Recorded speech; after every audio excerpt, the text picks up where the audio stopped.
I have been married for 30 years. We have 2 daughters, both are lawyers and they are doing well. Both of my daughters work for the same firm, which is one of the top firms in our area. I can't tell you how proud I am of my daughters' hard work and determination. My wife and I have been married for 30 years and our daughters surprised us with a party. They both gave us a heads up that they wanted to throw us a 30th anniversary party, so we didn't plan a trip during the time of the party.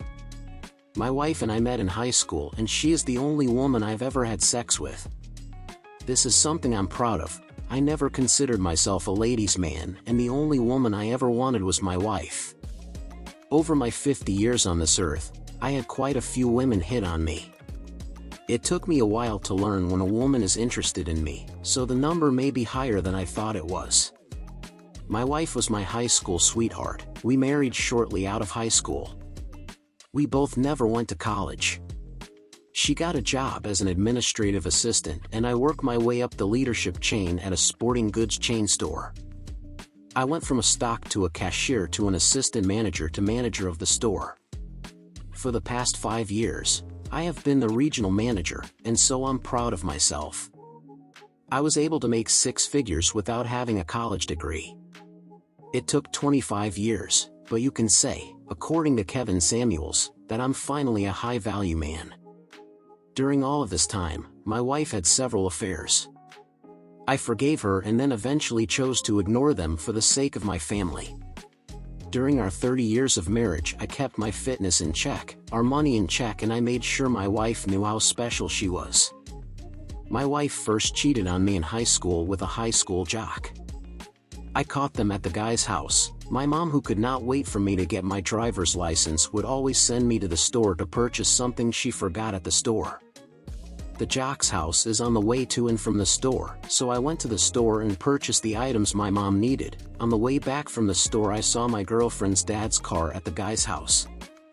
I knew she had no reason to be over there. They were not in the same classes, and he did not have a sister she was friends with. The only conclusion I could draw was she was having sex with him. This happened on a Saturday. She called me later and I asked my mom to tell her I was asleep, and she did. I hated to do that because I knew my mom would ask a million questions. Well, she did, and I told her what I discovered. My mom suggested we break up. She said any person who would do that knowing how much you love her does not respect you. The next day, Sunday, we let the phone ring when she called, and on Monday I met her at her locker and told her we were finished. Because I know you slept with, I said the jock's name. The look on her face and her body reaction told me I was correct. I did not know she slept with the guy. I was hoping she had a good reason for being over there. When I told my then girlfriend we were over, she begged me to stay with her. She said I will never do that again. We stayed apart for 2 weeks. All this time she was trying to get back with me, and I decided to take her back. My mom was mad.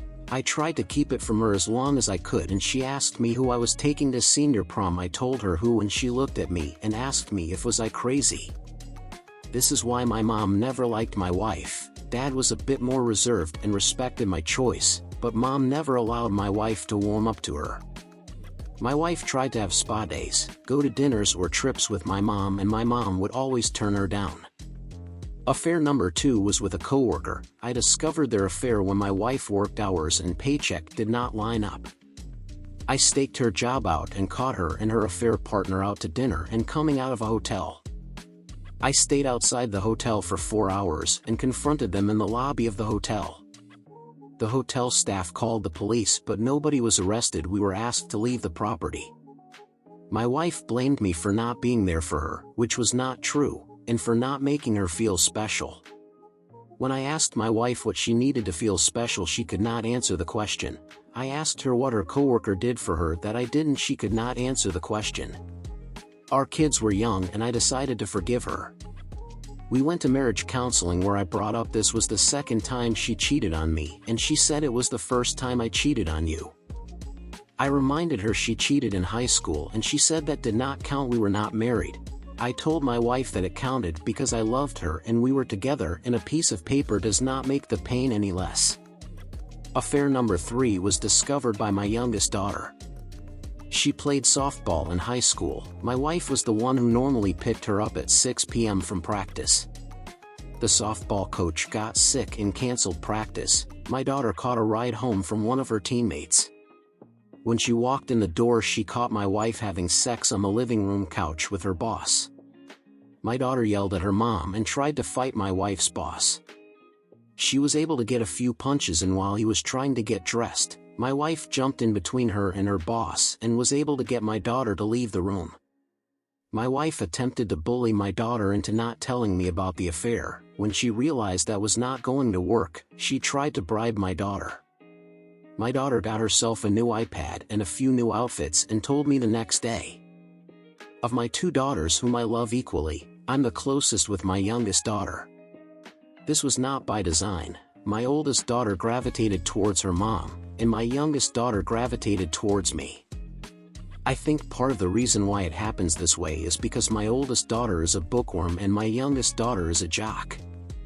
I would ask my daughters if they wanted to go in the backyard and play catch, and my oldest daughter never wanted to, and my youngest daughter could not wait to play catch.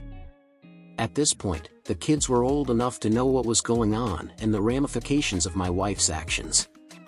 My wife did a masterful job of using the kids to convince me not to divorce her.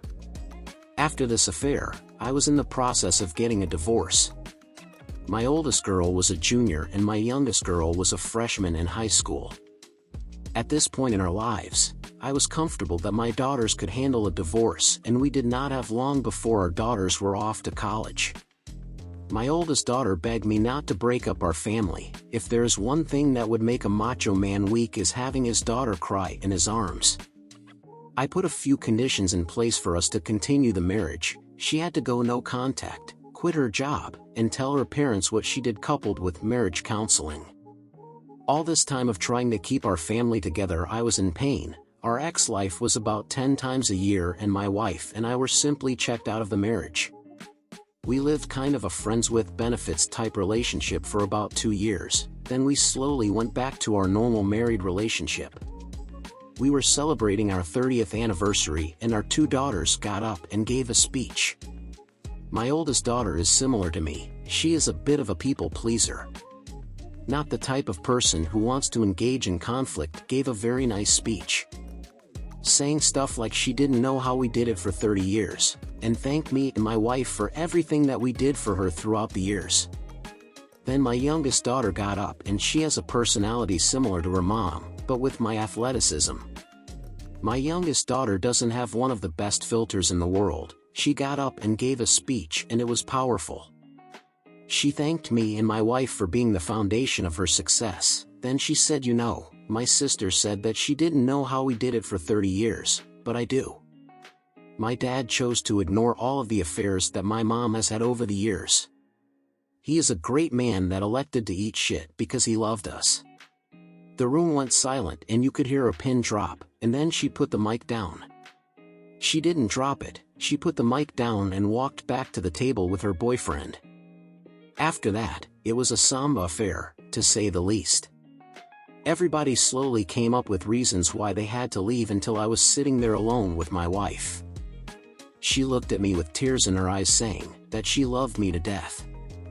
I don't know what came over me, but I turned around, looked at her, and said, "I'm filing for divorce tomorrow," and got up and walked out. Whenever you have a woman who says, "We need to fight for this relationship equally," there are two places she went wrong. Number one, it takes a lot of work to get to the point where you are a guy that a woman wants to marry.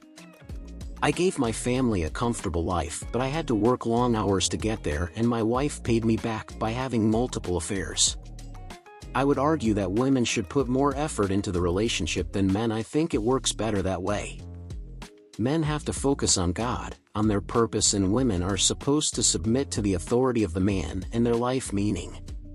What I mean is we should be on the same page and equally understand the commitment it takes to be successful in life.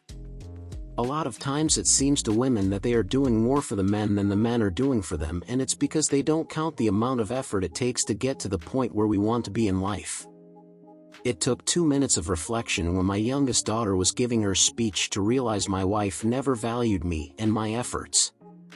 A lot of this was voiced in marriage counseling, but it never hit home as hard as it did when my daughter gave her 30th anniversary speech. I stayed true to my word and filed for divorce. We sold our house and split the equity. I purchased a condo that was equal distance between my daughters, and I'm looking forward to being a grandfather. My wife is still shocked I filed for divorce, and she is hoping I will change my mind. After the 30th anniversary party, I stayed in an extended stay for 6 months. My wife would camp out in front of my room for hours. She called and asked me to go to dinner and text all the time. I told her maybe her old boss would date her again, and she started crying. Our divorce will be final in a few weeks, and I'm looking forward to being with somebody that respects and honors me. Some asked about my daughter's motivation for her speech. I have not asked her, but I think she was tired of seeing the new me and wanted me to get back to my old cheerful self. My daughter saw the impact my ex-wife's cheating had on me and our family, and she only wanted the best for me and thought I needed a wake-up call. I have spoken to both of my daughters, and my oldest daughter surprisingly said she understood, and my youngest daughter said she is proud of me. As far as I'm concerned, I have said enough about the topic, and I'm ready to start charting a new path. Wild OP, 30 years of putting up with a cheater, you deserve a medal. I admire you for putting your family ahead of your struggles. Your sacrifice paid off. You have 2 highly successful children, and I'm glad you dared to leave a toxic marriage. Good on you. I read a lot of suggestions from Redditors who immediately say to leave a cheater. Sometimes I disagree. It takes a woman to raise a girl, and it takes a man to raise a boy. Thank you for listening to today's story. Please comment below on your opinion of today's story. If there is a story you would like to share with me, please email the story to me. If you are not subscribed, please take the time to subscribe and like, and I will see you in the following story. Take care.